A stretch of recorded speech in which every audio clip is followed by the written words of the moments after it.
I am carrying my statement for this afternoon, which is what I'm going to make. It is April 14. We're going to talk about the excise tax. So this has been done today.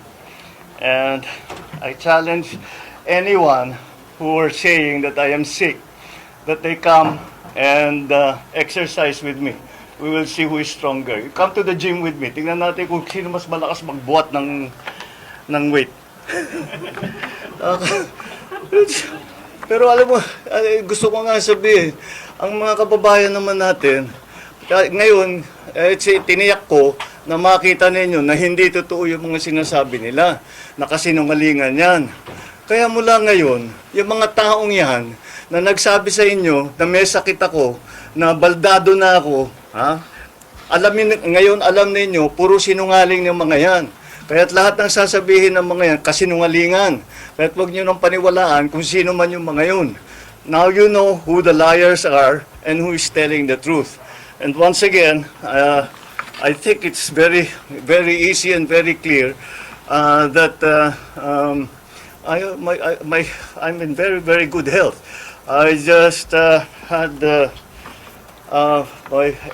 my numbers are. I just had my regular blood test kasi nagpapaano ako ng vitamins and everything. And I'm fine. I'm really quite fine. The last time that I went to the hospital was to have my CAT scan to show na yung diverticulitis ko gumaling na. So that was what? 2.5, 3 months ago? Mga ganon.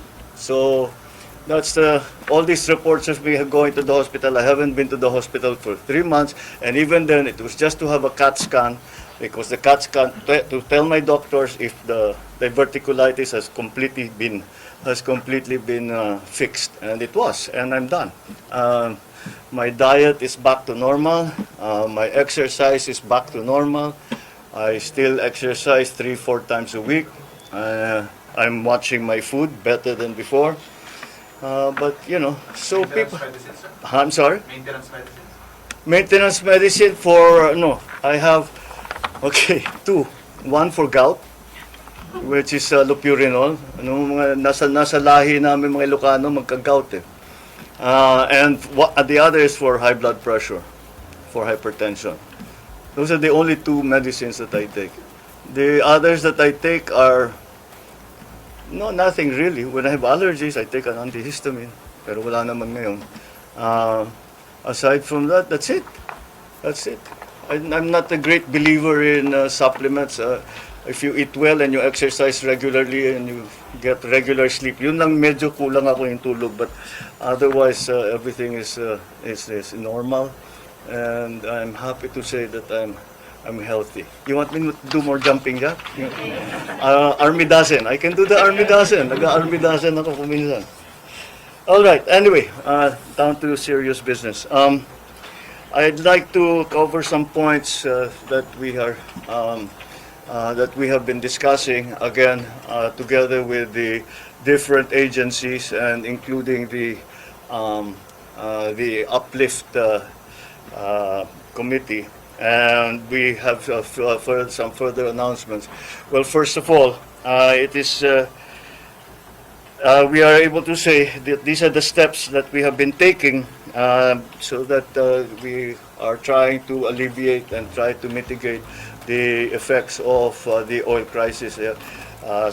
Umaasa sana kami na maganda na yung maging peace talks between the US and Iran. Ngunit mukhang hindi sila nakabuo ng deal. Kaya kailangan patuloy pa rin ang ating mga ginagawa para tulungan ng ating mga kababayan. Unang-una, nais kong nabanggitin na wag pong mag-alala ang ating mga kababayan dahil sapat naman ang supply natin sa mga pangunahing pagkain. Mga bigas, mais, gulay, asukal, isda, karne, manok, itlog, at lahat ng ibang produktong pagkain. At nakikipag-ugnayan tayo sa industriya, patuloy din ang ating pakikipag-usap sa kanila. At hanggang sa katapusan ng Abril ay hindi magbabago ang presyo ng mga pangunahing bilihin. Kabilang na dyan, magsardinas, tinapay, instant noodles, bottled water, kape, gatas, at delatang karne. Ikalawa, binawasan natin ang buwis sa produktong petrolyo na direktang ginagamit sa pang-araw-araw na buhay. Dahil April 14 na ngayon, April 14 tomorrow, where the authorization, the authority that we asked from Congress begins to apply. Binawasan na natin ang buwis sa produktong petrolyo na direktang ginagamit na pang-araw-araw sa pang-araw-araw na buhay ng ating mga kababayan. So sa ilalim ng kapangyarihan na binigay sa atin ng batas, tinanggal ko na ang excise tax sa LPG at sa kerosene. Ang katumbas nito ay 3 piso at 36, how much is this? 336. 3 pesos 36 ang bawas ng kada kilo ng LPG, halos 37 pesos sa isang tangke ang mababawasan ng presyo. At 565 pesos 60 centavos kada litro ng kerosene. Ibig sabihin, mas mababa ang gastos at sa pagluluto at sa araw-araw na pangangailangan ng bawat pamilya. Pangatlo, inaayos na natin ang sistema sa pagpasok ng pagkain sa bansa para mapababa ang presyo, mapabilis at sa ganung paraan mapababa ang presyo. Inutusan ko na ang Department of Agriculture at saka yung Tariff Commission pababain ang taripa sa mga inaangkat na pagkain upang makatulong sa pagbaba ng presyo para sa ating mga namimili. Pero malinaw ang directive na ito. Hindi ito pwedeng gawing basta-basta. Bawat hakbang, malinaw ang proteksyon sa ating lokal na produksyon. Poprotektahan natin ang mga consumer, ang mga magsasaka at ng industriya. Yan ang ating hinahanap na balanse dahil everything, as you know, the economy is a complicated system. Kaya kung may gagawin ka sa isang bahagi, may epekto yun sa kabilang bahagi. Kasabay nito, pabibilisin na rin ang pagproseso ng mga permit tulad ng SPSIC, Certificate of Necessity to Import, para mas mabilis makapasok ang kinakailangang pagkain at mas mababa ang magiging halaga. Inalis na rin ang toll fee sa mga fish port upang hindi na ito makadagdag sa presyo ng ating mga pagkain. Nakikita natin na may mga magsasaka na napipilitang itapon ang kanilang ani dahil sa overproduction sa sobrang baba ng presyo ng bili. Hindi natin ito papabayaan magpatuloy. Kaya bibilhin na muna ng Department of Agriculture ang sobrang produksyon. Makikipagtulungan din tayo sa mga local government para bilhin din ang mga gamit na ito at magamit din nila para ipamigay nila sa tao. Ang pamahalaan ang sasalo nito para hindi masayang ang ani, hindi malugi ang ating mga magsasaka at mapapakinabangan naman ng ating mga namimili. At para sa mas maraming makinabang, papalawakin pa natin ang bentang bigas program. Dadamihan ang tindahan, habaan ng oras ng pagbenta, lalo na para sa ating mga senior citizen, para sa ating PWD, at siyempre mga single parent. Pangapat, ibababa din natin ang gasto sa pagdaan ng pagkain mula sa pantalan hanggang sa merkado. Sa Cebu Ports Authority, sa Subic Bay, binawasan o sinuspindi ang iba't ibang binabayad na mga fees at para ito ay maramdaman ng tao at kahit tumataas ang ibang produkto ay hindi masyadong mabilis ang pagtaas o at least matigil natin ang pagtaas. So mababawasan ang gastos mula sa anchorage, sa berthing fee, cargo handling and storage fees para hindi na ito madagdag sa presyo ng pagkain. Ang Philippine Ports Authority ay ibinaba sa piso ang RoRo terminal fee para sa mga sasakyang nagdadala ng agricultural products. Dahil layunin natin na panatilihing sapat ang supply pigilan ng pagtaas ng presyo at tiyakin tuloy-tuloy ang hanap buhay ng ating mga kababayan. Hindi tayo titigil hanggang maramdaman ninyo ang tunay na ginhawa sa inyong pang-araw-araw na buhay. Maraming salamat sa inyong pagtitiwala. At bukas, we will have another uplift meeting again to discuss what are the other strategies that we can employ to keep prices down, to make sure, first of all, what we will do tomorrow is to make sure, first of all, that the supply both of oil and of food products and all the other raw materials that we need to continue the running of the economy is going to be normalized. We, as I said, in one of the last press conferences I had, that it is very important that we watch the prices now. Oil we cannot do very much about, but we also have to we can make sure what we can look at and do that. That's why ito is centered dun sa presyo ng pagkain. All of these measures are mostly centered around the price of food, to keep the price of food down.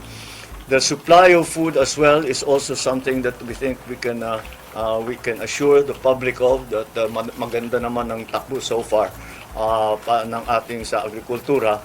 Yun lang, yun na nga yun ang mga nakita nating report na yung mga inani na produkto na hindi na basta iniiwang na lang masira dahil masyadong masyadong mababa na ang profit, halos walang kikitain. Kaya since walang kikitain, dahil tumaas yung presyo ng lahat at ganun pa rin ang presyo ng pagbenta, ay iiwasan natin yon. Kaya naman para yung mga farmer natin, yung mga producers natin, ay meron din silang kikitain. Market worth, kailangan para tuloy-tuloy ang kanilang pag-ani, tuloy-tuloy ang kanilang pagtanim.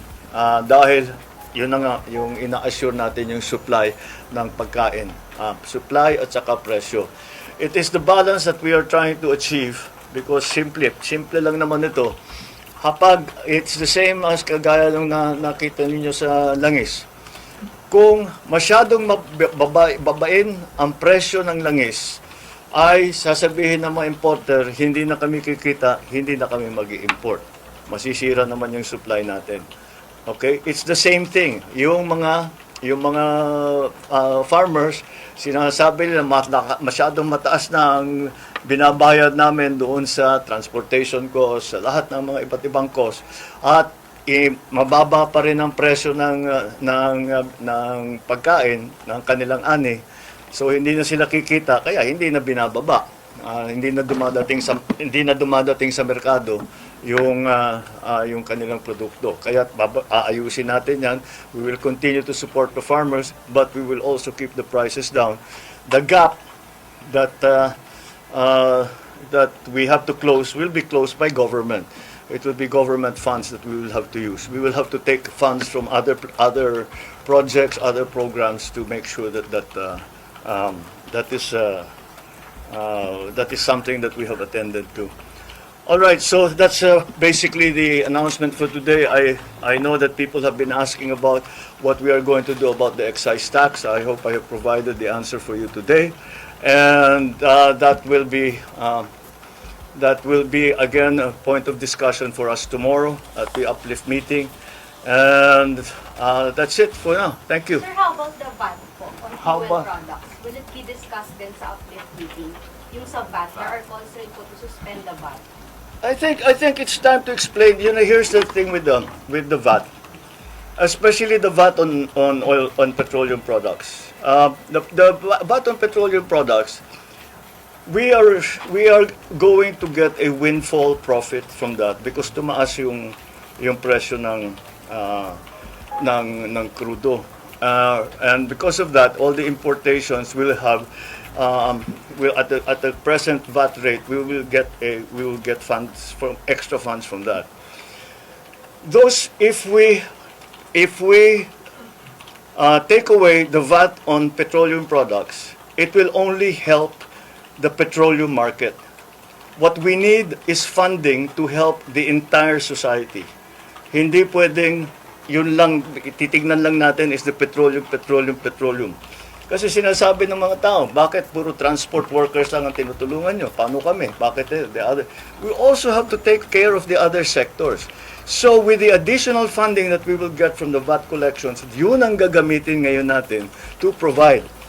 That fund will not exist if we remove the VAT on petroleum products alone.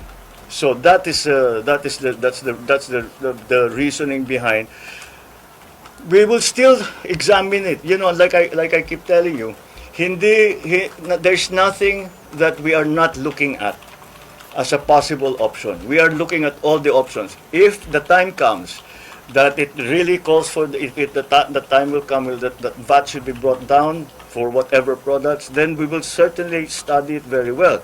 Right now, the balance, the cost-benefit analysis between the VAT collections and the benefit to people, to ordinary people, still favors that we collect VAT and we use the extra funds to provide the subsidies, to provide cash benefits, to provide all of those subsidies that we have been able now to provide, that we have to provide now, so people to normalize people's lives. Yeah. Sir, bakit po hindi nakasama yung diesel and yung gasolina doon sa oil? That's to be discussed tomorrow. Thank you, sir. All right, Sir, thank you.